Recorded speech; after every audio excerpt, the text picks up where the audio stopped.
Someone asked me, how do I usually start writing a book?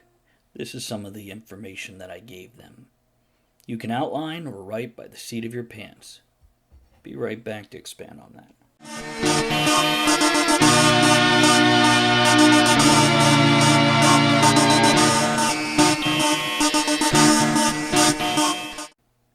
Most people think there's two ways to write. By the seat of your pants, where you just sit down and write and it all flows out of you in this wonderful rush of writing ecstasy. The others are plan it out, every step. Some people even like every conversation, etc. I recommend somewhere in between. The bottom line is you do what works for you. Now, I had one friend who she was total seat of the pants, wouldn't outline anything. Said it cramped her characters, they didn't go where they wanted to go, the story didn't flow organically. And I get that. What I recommended to her is a very rough outline. Okay. For me, I always know, well, I have to figure out where they're starting. That's that. And I know what the goal of the characters is. I don't know how they're going to get there, though. And I don't necessarily know exactly what the goal is or what the end result is, but I know it vaguely is shaped. They got to head there. And there's going to be certain bumps in the road. Whether it's a villain or circumstance or whatever. That's the beginning of a rough outline.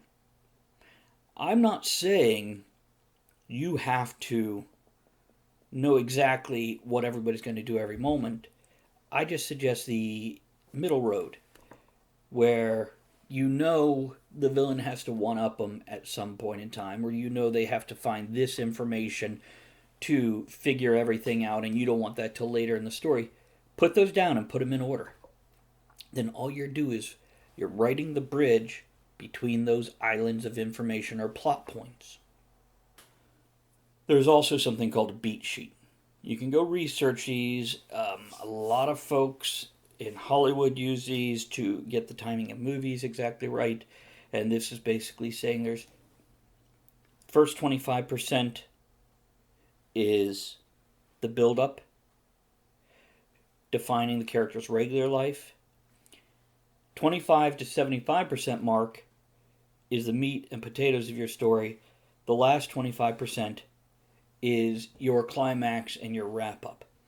Now, at that 25% and that 75%, there's two major plot points introduced. Right before that first plot point, there's an inciting incident. This is what changes that character's regular life and heads for that plot point. That second plot point gives them the final information they need to resolve the whole story, and they move forward. By the way, the first half of this, up to the 50% mark, your characters are theoretically reactionary. This varies. I'm not saying this is formula I have to use, but it's out there, and it's a standard storytelling technique that has been used for tens of thousands of years. It is what our psyche actually looks for. There's a reason you can have a very good movie and go, well, there's something missing. It's because it didn't follow this outline that we're used to. Which is not to say you have to follow that outline. I'm just saying this is something that's there. And you can easily research it and use it. At the 50% mark, they start being proactive instead of reactive.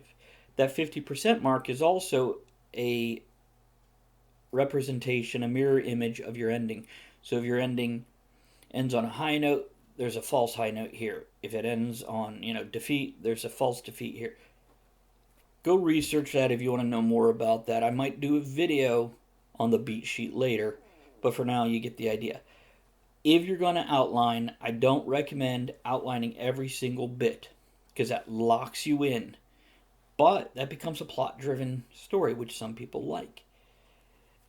I don't recommend you do no outline because that's totally character-driven, which I love a character-driven story, but it can, the editing, you cut a lot out in that sort of thing because you need to create a tight story where everything works towards your goal.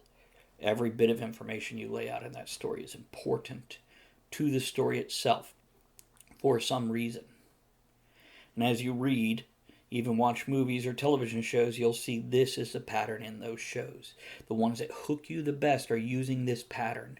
Those addictive ones that we binge watch or those books that we can't put down, this is what's happening. So, to outline or not to outline? I recommend you have an idea where you're going. It's like driving to a location. You need to know where you're heading. You can wander, but then there's not much satisfaction. There's delights along the way, though. Leave your thoughts below. Let me know. Subscribe to the channel so you can come back and check out more. I'll talk to you soon.